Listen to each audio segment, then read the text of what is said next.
I want to talk now about this really, really shocking sham Muslim report, which has wrongly slammed GB News.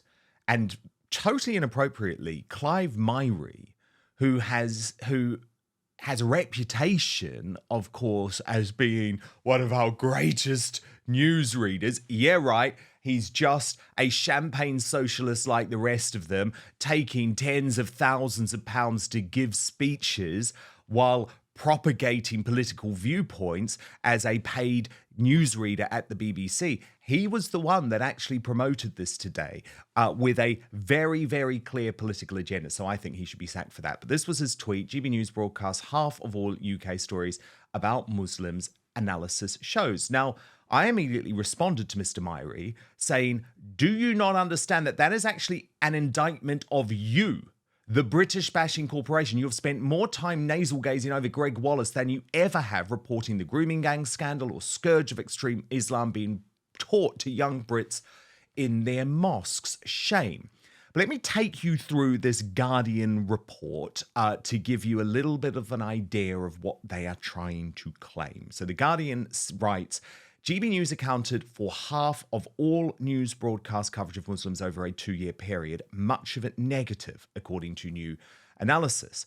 The findings demonstrate an excessive focus on Muslims bordering on an obsession, according to this report by the Centre for Media Monitoring. Researchers allege the stories about Islam are overwhelmingly negative and fail to understand the diverse nature of Muslim communities in the UK. They said the coverage could fuel community tensions and contribute to civil unrest. And of course, the usual suspects are absolutely backing this 2-year analysis. But Godfrey Bloom, I think they've got this completely wrong. I think they've completely misunderstood that, in fact, all this shows is that GB News is reporting the real issues. And when I was there, I would talk all the time about the scourge of grooming gangs, Islam extremism, people like Shamima Begum. And actually, what you find, Godfrey, is that the mainstream media, as you've already pointed out today, a very dishonest legacy media in the UK, just want to ignore these issues. They pretend they're not happening. So much of the bias in the media, Godfrey, is about story selection and what they choose not to report. You're absolutely right. Now, the whole concept of this is very much more complex, I suspect, than most people would imagine. So, for example, there are now more Muslims in the country than there are Welshmen in Wales. So we are dealing with an enormous number of people, and it's not just a question of cultures, it's different cultures, different attitudes, so on and so forth, that some of these religions have. Now, of course, some of them are different. So you have, for example, the Ahmadiyya Muslims, who are very integrationist, very businesslike, and quite big in my Euro constituency in the West Riding of Yorkshire. And I used to go to sometimes to some of their curry lunches, which were jolly good. And these are very integrationist, very nice, very balanced people. And there was lots of Maseratis and Aston Martins because they bought into the capitalist society. And one of them was actually murdered by other Muslims for putting up in his shop, you might remember a few years ago, of putting in his shop window, "Happy Christmas to all my customers." And he was murdered by other Muslims. So what I think would be helpful to avoid this kind of critique, as it were, is to run, if I were running the channel, for example, I would say, let's have a broader look here. Let's look at what the Ahmadiyya Muslims say, the very successful community in parts of this country. So, they're very integrationist. Let's have a look, because a lot of people are largely ignorant about these matters. Now, I know Sikhs aren't Muslims, so I'm not trying to say that, but we know how integrationist and welcome the Sikhs are. The Sikhs, and I have a regimental association with us as well. I must say, I must run my flag up the flag there. I'm very pro-Sikh because I think they've bought into our community and they have an excellent track record militarily with us, and so on and so forth. So there is immigration which is good, and there is immigration which is bad. Now, that's something this country hasn't talked about at all. what is good immigration, what is welcome immigration, and what is not. And that needs to open up. And the other thing alongside that, if I may say, this sometimes gets me into hot water, but I'm used to hot water. Let's have a look at the unseen. You can see the Muslim thing. You can see the dynamic that we see with the BBC and media, so that we can see all that. But there's also another flip side to that, which is the unseen Zionist support within the media and banking and so on and so forth, and of course on the Hill in Washington, and a lot of which we don't see, so on and so forth. There's a whole can of worms here. There's a whole can of worms that need to be investigated. And I think it would do good for everybody on all channels. It's not going to happen with the BBC. It's never going to happen with the BBC to say, just a minute, let's have a lot more wider. Let's have a more wider approach to what the problems actually are and how very often bringing lots of people in from a different cultural background who don't want to be assimilated are a threat to our culture and our way of life. And I think that would be a very much more constructive way of approaching these matters. That isn't a criticism of GB News. That's not a criticism. It's just saying I'd like to broaden the discussion. Indeed, but this is now becoming mainstream, the sectarian politics in the UK. And I want to show you what I think most people, including myself, think is an extraordinary moment in the House of Commons this afternoon. So Iqbal Muhammad is the new independent MP for Dewsbury and Batley, but he's in this pro-Gaza grouping of independent MPs led by Jeremy Corbyn. And in Parliament today, he has argued against a law that would make it illegal for there to be marriages between first cousins. So let's have a watch along of this now. I think it's worth listening to. Documented health risks with first cousin marriage. And I agree this is an issue, this is an issue that needs greater awareness on. Virginity testing, forced marriages, and the freedom of women must be, forced marriage must be prevented, and the freedom of women must be protected at all times. However, the way to redress this is not to empower the state to ban adults from marrying each other, not least because I don't think it would be effective or enforceable. Instead, the matter needs to be approached as a health awareness issue and a cultural issue where women are being forced against their will to undergo marriage.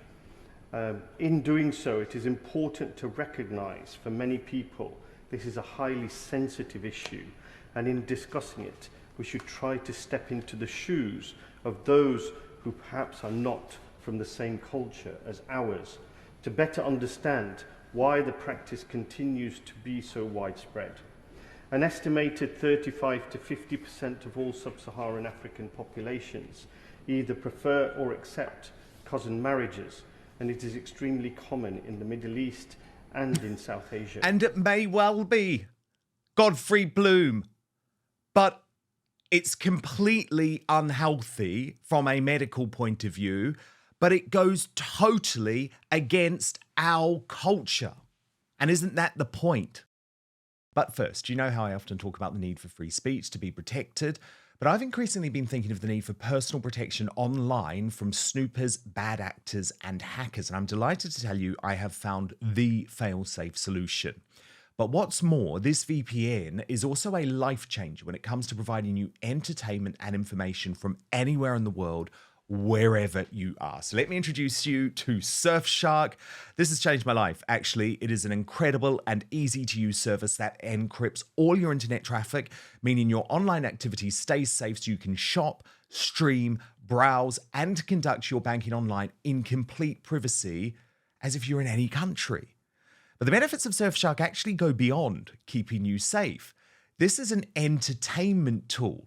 You can access all your favorite channels or news shows or news channels from anywhere in the world, wherever you are, including, by the way, the big streaming services. So Hulu, iPlayer, HBO Max, Peacock, Amazon Prime, the different regional variations of Netflix and Disney Plus. Within seconds, you're watching as if you're in another country. For sport, it's amazing as well. If you're away, but the rights are only available to be watched by people in the UK, you just change your location.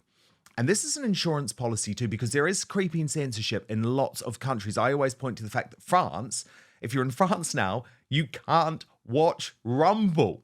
So this gives you the opportunity to watch anything, anytime, anywhere, true freedom.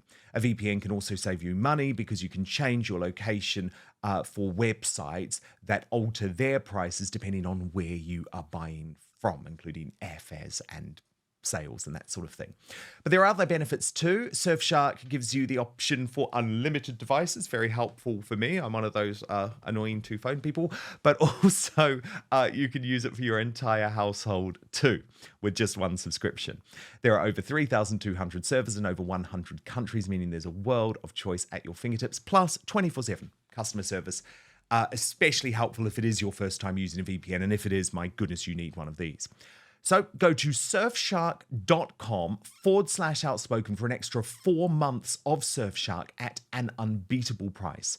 What's more, Surfshark's so confident that it's the best VPN in the world that you can give it a try for a full 30 days. And if you're not entirely satisfied, you will get your money back. So www.surfshark.com/outspoken for an extra 4 months of Surfshark at an unbeatable price, or you can just click on the link in the description box below. That's easier. But now, back to the show. That is indeed the point, but there is a reason for it being against our culture. There is a reason for all this, and that is, you're quite right, and you hit upon it first time. That's the health aspect. And if you go to parts of West Yorkshire, and I suspect other bits I don't know so well, where these practices predominate, I think you'll find that you can tell immediately, who is the child of such a marriage. They are very small, very weak, probably hunchbacked, so on and so forth. And you can spot them a mile away. It's not 100%, of course it's not, but it's very close. It's very close to some form of physical deformity, that close. There's a reason. But you've got to understand, and this is something that people don't understand, it gets me into trouble again. This branch of Islam, if you will, is 700, came to the fore, as it were, around about 700 AD, when Christianity came to the fore, of course, in 100 or 200 AD. So as far as cultural matters are concerned, it's a young religion. It's still quite a young religion. People forget that. And if you go back to Christianity in the Middle Ages, we were making a lot of these mistakes as well. So the point is, they don't seem to want to learn from the mistakes we made when we were doing the same things in the Middle Ages. But certainly, I think it's perfectly reasonable for us to say marriage, that kind of marriage, is not welcome and not right in this country, especially, Dan, when we have a welfare state and an NHS. To deliberately breed people who are actually not quite well through this practice, then it falls on your neighbor to actually subsidize these things. And I think we need a much more broader outlook. We're not saying, just a minute, you can't do this, but you also, this guy, I've forgotten his name, he can't hide behind the fact we've got a different culture, so we can do these things. Well, actually anti-human. No, you can't get away with that. He might say, I'd like to crucify Christians because that's my religion. Yeah, but the problem we've got is that Labour has created this situation by throwing open our borders. Now, yes, that was continued by the Conservative Party, but what Labour is now facing, Godfrey, is potential extinction because they're being challenged on the right from Reform UK, but challenged on the left by what I believe are extreme Islam candidates. So if you look at, for example, the results in Dewsbury and Batley at the last election, that was a Labour seat. Labour had someone running in the seat called Heather Iqbal. So by her name, you would assume that she was also a Muslim woman. But it wasn't even close. Godfrey, it wasn't even close. This guy, Iqbal Muhammad, got 15,641 votes. Heather Iqbal got 8,700 votes. Now, Reform UK was in third place. But my point is, Labour has to pay lip service to this extremism, doesn't it? Because otherwise they are facing electoral wipeout in key constituencies. Yes, exactly. And of course, this game is played very well. So when I was having lunches and various things with different Muslim sects in my constituency in West Yorkshire, they played a very canny game. They're not stupid. So I would go to a lunch, maybe on Pakistan Day, for example, just to pick an example of that. And there would be Lib Dem councillors, Conservative councillors, and Labour councillors, all from the same family. They had a finger in every pie, and that's exactly what they do. And of course they wouldn't they? But that's also within their culture. It's also within the African culture, if you like. As soon as you get elected, what's the first thing you do? You put your brother-in-law in that job, and your mate in that job, and your wife in that job, and so it goes on. That is the name of the game. And of course, if you are a professional politician, which is most of the mainstream parties are, they have to play that game because they need to win that seat. There's a fundamental flaw, of course, which we haven't discussed yet, Dan, and it's a long discussion for another day probably. We have a flawed political system. Until we face the fact we have representative democracy has failed, dismally failed. And we need to restore it. We need to look at the whole thing again and come up with a much better system so we can't have these seats gerrymandered as we do.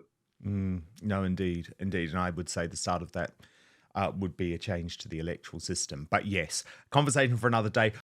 Thank you so much for watching Dan Wootton Outspoken. Please click on my face just to the bottom left to subscribe to this brand new independent news source and turn on the notification bell so you'll be alerted to our brand new live shows, uncancelled interviews, and special royal episodes. Outspoken is also now available as a podcast, so you can listen to the show every weekday on the go, wherever you are.